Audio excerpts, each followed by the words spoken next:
नमस्कार दोस्तों, स्वागत है आपका हम पाठशाला के अंदर। आज की इसमें बात करने पर डिक्शनरी के बारे में। आखिर ये पाइथन में डिक्शनरी किस तरह से काम करती है उसके बारे में देखते हैं। ठीक है, रियल लाइफ में जिस तरह से डिक्शनरी होती है ना, जिसमें क्या रहता है, एक कोई भी आपका इंग्लिश वर्ड होगा, उसके बाद आपको उसका ही हिंदी का मीनिंग लिखा रहेगा। सेम उसी तरह से जो है डिक्शनरी काम करती है, जिसमें कीज रहती है और उसकी वैल्यूज रहती है। आगे अपन लोग समझेंगे, आपको आराम समझ में आ रहा होगा। और डिक्शनरी जो है ना, वो एक डाटा स्ट्रक्चर है।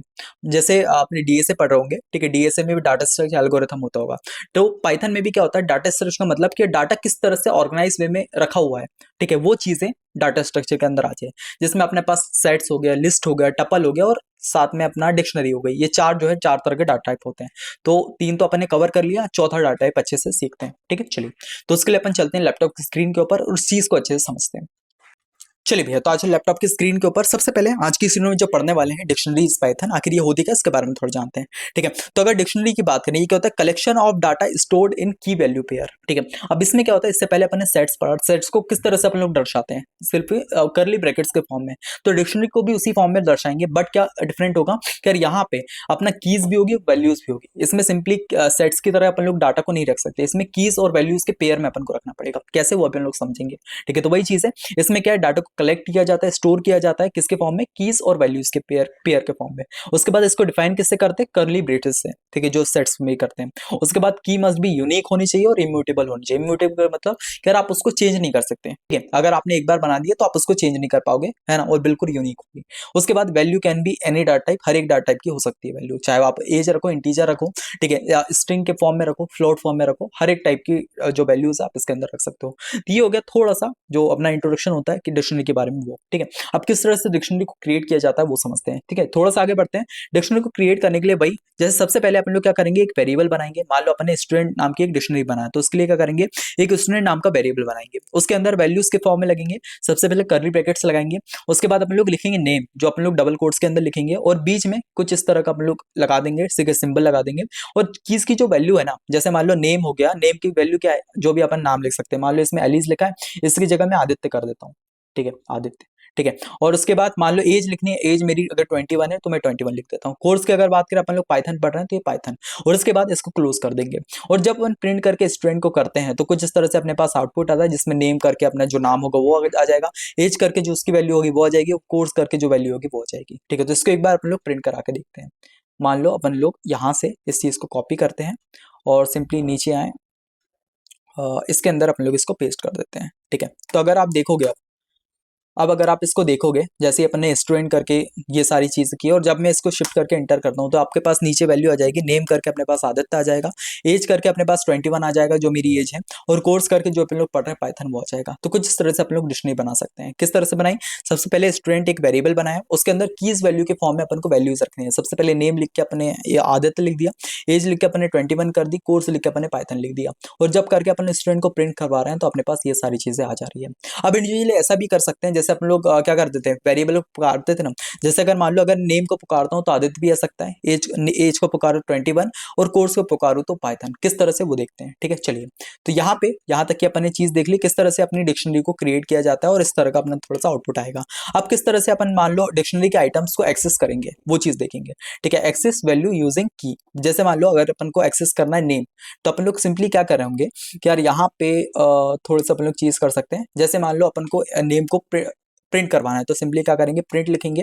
उसके अलावा जो अपना वेरिएबल का नाम होगा वो डालेंगे। स्टूडेंट नाम का वेरिएबल है, और इसके अंदर कौन सी वैल्यू है, मान लो नेम को पुकार रहे हैं, तो सिंपली अपन लोग लिस्ट जो अपने स्क्वायर ब्रैकेट्स होते हैं उसके अंदर नेम लिख देंगे। ठीक है, और इसको कर देंगे बंद। और जो नेम है उसको अपन लोग डबल कोट्स के अंदर भी लिख सकते हैं। ठीक है, अब शिफ्ट करके जैसे ही अपन लोग इंटर करते हैं तो अपने पास वैल्यू आ जाएगी जो इसके अंदर थी, आदित्य। इतना है, समझ। ठीक है, तो अगर मान लो कोई भी जो अपना डिक्शनरी बनी है, इसके अंदर के जो भी चीजें हैं उसको अपन को करना है, ठीक है, एक्सेस करना है, तो सिंपली क्या करेंगे कि यार जो उसका की होगी ना, जैसे इसकी की क्या है, इसमें एक चीज ध्यान रखना, जो नेम है ये क्या है, की है, और जो इसकी वैल्यू है ये क्या है, वैल्यू है। ठीक है, तो अपन ने क्या किया, यहाँ पे प्रिंट करवाया किसमें, स्टूडेंट नाम के वेरिएबल में से आप नेम वाले जो की है उसको प्रिंट करो, उसके अंदर क्या वैल्यू है उसको प्रिंट करो, तो अपने पास आदित्य प्रिंट हो गया। इसको एक टपल की फॉर्म में भी कर सकते हैं। किस तरह से, कि यार अपन लोग प्रिंट करवाएंगे, ठीक है, प्रिंट करवाएंगे, उसके बाद स्टूडेंट लिखेंगे, ठीक है, और फिर डॉट करके गेट लिख देंगे, और फिर उसके बाद इसके अंदर लिख देंगे क्या गेट करना है भैया, अपन को एज प्रिंट, एज गेट करनी है। ठीक है, और इसको भी अपन क्लोज कर देंगे। अब जैसे ही मैं शिफ्ट करके एंटर करता हूँ, देखना मेरे पास वैल्यू आ जाती है 21। ठीक है, तो दूसरा एक तरीका सबसे पहला कि यार अपन लोग लिस्ट की फॉर्म में, स्क्वायर ब्रैकेट्स की फॉर्म में कर सकते हैं, तो इस तरह से आ जाएगा।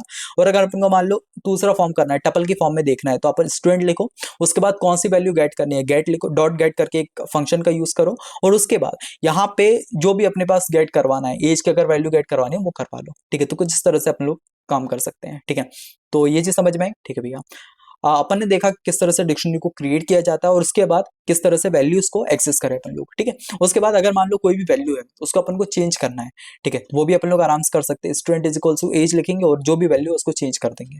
ठीक है, और प्रिंट करवा देंगे, अपने पास आ जाएगा। जैसे मान लो यहाँ पे मैं इसको क्लिक करता हूँ और सिंपली यहाँ पे अपन को इसको करवाते हैं। ठीक है, शिफ्ट करके जैसे इंटर करता हूँ, अब देखना यहाँ पे क्या हुआ, नेम करके आदित्य हो गया, एज जो है अपने पास 21 हो गई, कोर्स मान लो मैं इसकी जगह कर देता हूँ 25, और शिफ्ट करके जैसे ही मैं इंटर करता हूँ, देखना अपने नेम हो गया अपने पास आदित्य, एज हो गई अपने पास 25 और कोर्स हो गया पाइथन। तो अगर मान लो कोई भी चीज है उसको अपन को चेंज करना आराम से करा सकते हैं। मैं इसी तरह अगर मान लो नाम को कराता हूँ, ठीक है, नेम को अगर मैं इसकी जगह कर देता हूँ सचिन, ठीक है, सचिन कर देता हूँ, और इसकी वैल्यू अगर मैं डाल देता हूँ कि 2 मिनट, नेम को काय के लिए करूँ, नेम लिखूंगा और उसके अलावा यहाँ पे लिख दूंगा सचिन। ठीक है, और जैसे ही अब मैं शिफ्ट करके जैसे इंटर करता हूँ, देखना नेम हो गया मेरे पास सचिन, एज हो गई इसके पास 25 और कोर्स हो गई पाइथन। तो कुछ इस तरह से अपन लोग आराम से कोई भी वैल्यू है उसको भी बाहर से चेंज कर सकते हैं डिक्शनरी के अंदर की। इतना ऐसा हमने टिक दिया। चलिए, उसके बाद अपन ने ये चीज देख ली, एक्सेस किस तरह करना है, चेंज किस तरह डिक्शनरी के आइटम को कर सकते हैं। उसके अलावा अपन को अगर ऐड करना है कोई आइटम को, मान लो यहाँ पे 3 आइटम है, इसके अलावा एक और आइटम को ऐड करना है, तो सिंपली इस तरह से अपन लोग उसको ऐड कर पाएंगे।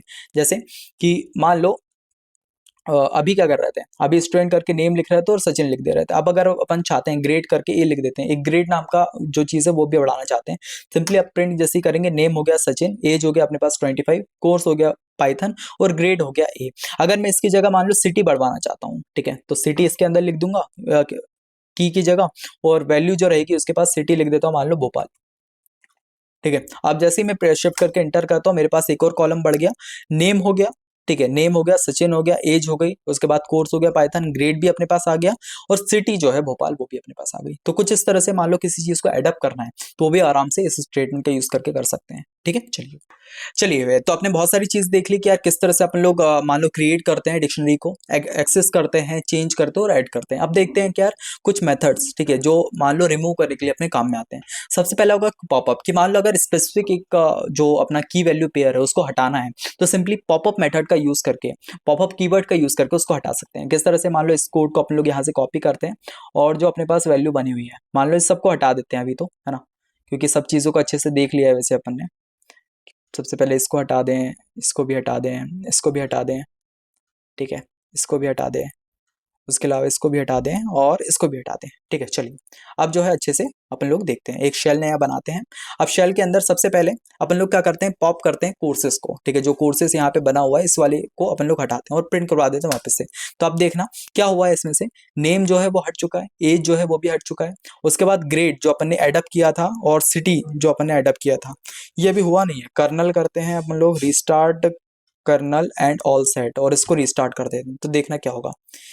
अब जो है आप अगर शिफ्ट करके मैं इंटर करता हूँ, ये सारी चीजें आ जाएगी, अपडेट हो जाता है बेसिकली कर्नल जैसे अपन लोग करते हैं, क्योंकि वो प्रीवियस मेमोरी भी इसके अंदर सेव थी। तो अपन ने क्या किया था, जब जैसे इस चीज को करा तो इसके अंदर एलिमेंट थे, नेम हो गया आदित्य, एज हो गई 21, कोर्स हो गया पाइथन। अब अपन ने क्या किया है कि स्टूडेंट स्टूडेंट लगाया है, उसके बाद एक कीवर्ड लगाया डॉट पॉप करके, और जो कोर्सेज वाला सेक्शन है ना, कोर्सेज वाला जो है की है उसको इसके अंदर लिख दिया। तो इससे क्या हुआ कि अपना जो नेम है वो रहा, एज हो गया वो रहा, और कोर्सेज जो इसके अंदर से पॉपअप हो गया है। एक स्पेसिफिक एलिमेंट को यहाँ से हटा सकते हैं पॉपअप कीवर्ड का यूज करके। ठीक है, उसके अलावा हो गया पॉप आइटम, जिसमें अपन क्या करते हैं, रिमूव द लास्ट इंसर्टेड की वैल्यू, जो अपने लास्ट में इंसर्ट किया था वाला की वैल्यू पेयर हट जाता है। ठीक है, तो अगर अपन लोग स्टूडेंट पॉप आइटम करते हैं तो ठीक है, इसके अंदर कुछ लिखने की जरूरत नहीं है, सिंपली पॉप आइटम जैसे ही आप लिखोगे लास्ट में जो आपने एडअप किया था वो चीज हट जाएगी इसमें से। ठीक है, चलिए उसके बाद एक डिलीट करके होता है, डिलीट अ स्पेसिफिक की वैल्यू पेयर। जैसे मान लो डिलीट करना आपको स्टूडेंट की एज, तो आपका वो वाली चीज रिमूव हो जाएगी और क्लियर से पूरा का पूरा जितना भी आपका बना होगा सबका सब क्लियर हो जाएगा। ठीक है, जैसे मैं अगर इस कोड को करता हूँ, ठीक है, अगर मैं कहाँ गया, इस कोड को अगर मैं लिखता हूँ, इसको मैंने कॉपी किया और सिंपली नीचे आके इसको अगर मैं पेस्ट कर देता तो अपने पास जो ये आया था ये सारी चीज़ भी हट जाएगी। जैसे मैं शिफ्ट करके एंटर करता हूँ, डिक्शनरी बस खाली पड़ी हुई है, एम्प्टी डिक्शनरी जिसको बोलते हैं, और ये ऊपर के जितनी भी वैल्यूज है ये सारी हट चुकी है। ठीक है, चलिए उसके बाद ये चीज़ अपन ने देख ली। लूप भी अपन लोग आराम से करवा सकते हैं। लूप के लिए क्या करेंगे, फॉर लिखेंगे और की और वैल्यू लिखेंगे और उसके बाद स्टूडेंट लिख के आइटम्स लिखेंगे और सिंपली प्रिंट करवा देंगे। ये तो अभी उतनी ज़्यादा काम के नहीं है। फॉर को अपन लोग आइटम्स में ज़्यादा यूज़, लिस्ट में ज़्यादा यूज़ करते हैं, ठीक है, टपल्स में भी बहुत ज़्यादा यूज़ करते हैं, सेट्स में भी यूज़ करते हैं, पर की वैल्यू डिक्शनरी की अगर बात करें उसमें थोड़ा सा कम यूज़ किया जाता है। ठीक है, तो इसको अपन इग्नोर कर सकते हैं। उसके अलावा कुछ ऐसे मेथड्स होती हैं, जैसे मान लो की मेथड जिसमें रिटर्न ऑल द की जो है रिटर्न हो जाएगी। वैल्यूज, ठीक है, जिसमें प्रिंट अपने वैल्यूज करवा सकते हैं। जैसे मान लो मैं इसको अगर प्रिंट करवाता हूँ, इसको अगर मैं प्रिंट करवाता हूँ, ठीक है, इसको भी हटा दें और अपन कर्नल को जो है रिस्टार्ट कर देते हैं। ठीक है, ये कर्नल हो गया अपना रिस्टार्ट। अब अपन क्या करते हैं, ये हो जाएगा अपने आप। ठीक है, चलिए अब अगर मैं चाहता हूँ कि प्रिंट करना है कीज़ की वैल्यू, जैसे शिफ्ट करके एंटर करता हूँ डिक्शनरी की आ गई, अपने पास नेम हो गया, एज हो गया, कोर्स। इसमें क्या हुआ कि यार जो कीज़ थी ना, जैसे नेम हो गया, एज हो गया, कोर्स हो गया, ये जो है अपने पास प्रिंट होके आ गई। अब इसी की जगह अगर मैं वैल्यूज़ करना चाहता हूँ तो वैल्यूज़ भी प्रिंट करा सकता हूँ। सिंपली कीज़ की जगह मेरे को क्या करना है, इसी को अपन लोग कॉपी करते हैं, ठीक है, और नीचे जो है अपन वैल्यूज़ प्रिंट करा लेते हैं। ठीक है, तो इसकी जगह अगर मैं वैल्यूज़ लिख देता हूँ तो अपने पास क्या होगा, इधर साइड की जो राइट साइड की आदित्य हो गया, 21 हो गया, पाइथन, ये जो है अपने पास प्रिंट होके आ जाएगा। ये डिक्शनरी की वैल्यू आदित्य हो गया, 21 हो गया, पाइथन। तो इसके लिए अपन इसका यूज कर सकते हैं। अगर मान लो कीज ही चाहिए अपन को एक लिस्ट की फॉर्म में, वो आ जाएगी। अगर अपन चाहिए कि वैल्यूज चाहिए तो अपन इस फॉर्म में ला सकते हैं। ठीक है, चलिए उसके अलावा हो गया अपने पास वैल्यूज भी हो गई। उसके बाद ऑल द जैसे आइटम्स हो गए, जितनी भी उसके अंदर लिखा हुआ है कीज वैल्यू पेयर, अगर उनको प्रिंट कराएं सिंपली इसकी जगह आइटम लिख देंगे तो अपने पास डिक्शनरी आइटम के अंदर नेम आदित्य आ जाएगा, एज जो है 21 आ जाएगी और कोर्स जो है पाइथन आ जाएगा। ठीक है, एंड इसके अलावा हो गया अपडेट, जिसमें अपन क्या करते हैं, स्टूडेंट अपडेट कर देते हैं, क्या 21 चाहिए, सिटी जो है दिल्ली चाहिए, तो वो चीज़ करवा सकते हैं। ठीक है, तो मान लो अपने स्टूडेंट करके अपडेट के अंदर क्या लिखा है, एज की वैल्यू जो है 21 लिख दी है, सिटी जो है भोपाल की जगह दिल्ली कर दी और उसको फिर प्रिंट करवा दे। जैसे अपन शिफ्ट करके एंटर करते हैं, नेम हो गया अपने पास आदित्य, एज हो गया अपने पास 22, कोर्स हो गया अपने पास पाइथन और सिटी जो है अपने पास डाली नहीं थी बट अपन दिल्ली कर सकते हैं। ठीक है, तो इस तरह से अपडेट भी कर सकते हैं, एडअप भी कर सकते हैं। इतना आसान है, ठीक है भैया, चलिए, है ना। तो ये कुछ चीजें थी, नॉर्मल था, जैसे अपने बाकी के डाटा स्ट्रक्चर पढ़े सेम उसी तरह है। कुछ अपने पास क्रिएट किस तरह से करना है, एक्सेस किस तरह से करना है, डिलीट किस तरह से करना है, उसके अलावा कुछ मेथड्स हो गई वो भी अपने देखी। ठीक है, तो डिक्शनरी क्या है भाई, स्टोर करती है की और वैल्यू पेयर में। की मस्ट इसमें क्या है, यूनिक होती है और इम्यूटेबल होती है, वेरी यूजफुल होती है स्टोरिंग करने के लिए और अगर मैनेज करना है कोई भी स्ट्रक्चर डाटा को उसके लिए, और यूज करते हैं डिक्शनरी मेथड को इजिली ऐड करवाने के लिए, रिमूव करवाना, अपडेट कराना इसके लिए। ठीक है, तो ये सारी चीजें इसके अंदर थी। एक और बार अगर रिवाइज करें तो डिक्शनरी क्या होती है भाई, कलेक्शन ऑफ डाटा जिसमें अपन की वैल्यू पेयर को देखते हैं। ठीक है, जिसको अपन कर्ली ब्रैकेट से, और यूनिक और इम्यूटेबल होती है। ठीक है, क्रिएट करना है वो चीज कर सकते हैं, एक्सेस वाली चीज देखिए किस तरह से एक एक एलिमेंट को एक्सेस करें। ठीक है, चेंज किस तरह से करना है, एडिंग किस तरह से करना है, रिमूव के कुछ मेथड, 4 तरह के मेथड होते हैं, जिसमें अगर ऑल क्लियर करना है क्लियर का यूज करेंगे, डिलीट करना है स्पेसिफिक की वैल्यू को तो वो चीज कर सकते हैं। पॉप आइटम से जो लास्ट में आपने इंसर्ट किया था वो चीज हट जाएगी और पॉप का कोई स्पेसिफिक जो है वो पॉपअप हो जाएगा बीच में से कहीं से भी। ठीक है, उसके बाद कॉमन डिक्शनरी के मेथड देंगे जिसमें कीज के क्या है, पूरी की पूरी कीज आ जाएगी, वैल्यूज से क्या है, पूरी की पूरी वैल्यूज आ जाएगी, आइटम से क्या है, जो भी इसके अंदर आइटम पड़े होंगे वो आ जाएंगे, और अपडेट से अपन उसको आराम से अपडेट कर सकते हैं। तो ये कुछ अलग से मेथड हो गई। ठीक है, चलिए, तो ये था नॉर्मल डिक्शनरी में, है ना। आई होप समझ में आया होगा, है ना। जब मैं थोड़ा सा अच्छे से पढ़ाऊंगा तब मैं अपन क्या करेंगे, इसको बहुत अलग अलग क्वेश्चन भी इसके अंदर करके देखेंगे, बट अभी एक रिवीजन के फॉर्म में कि आपको पता हो कि अगर मैं आगे चल के डिक्शनरी का यूज कर रहा हूँ तो आपको पता हो कि डिक्शनरी इस तरह से काम करती है, इसलिए मैंने थोड़ा सा आपको बताया। ठीक है, चलिए, तो वीडियो कैसा लगा वो मुझे कमेंट सेक्शन में जरूर बताना। ठीक है, और वीडियो अच्छा लगता है तो वीडियो को लाइक और चैनल को सब्सक्राइब करना बिल्कुल मत भूलना। ठीक है, और डाटा साइंस कोर्स चल रहा है तो आप सीरीज को जो फॉलो कर सकते हो उसका लिंक आपको डिस्क्रिप्शन में मिल जाएगा। ठीक है, चलिए, तो इसी के साथ आज के वीडियो को यहाँ कंप्लीट करते हैं, मिलते हैं तब तक के लिए, बाय बाय।